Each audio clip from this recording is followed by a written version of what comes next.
উপদেষ্টা পরিষদে শুধু বিপ্লবীরা থাকে না, আওয়ামী লীগের দূষর ফারুকিরাও থাকে। যদি আমার স্বাধীন বাংলায়, আমার সোনার বাংলায় কোনো ধরনের বৈষম্য আবার সৃষ্টি করা হয়, কোনো ধরনের বৈষম্য আবার তৈরি করা হয়, তার বিরুদ্ধে আরেকটি যুদ্ধ করবে বাংলার ছাত্র সমাজ।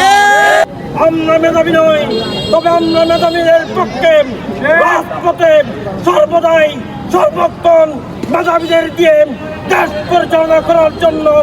যদি কোটা প্রথা চালু হয় তাহলে আমরা কক্সেস বাজার থেকে নিজের জীবন দিয়ে প্রমাণ করে দেব মেধাবীদের বাংলাদেশ সারা বাংলাদেশের ছাত্র জনতা চায়।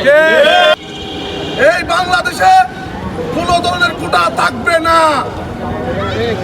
এই বাংলাদেশে মেধাবীদের স্থান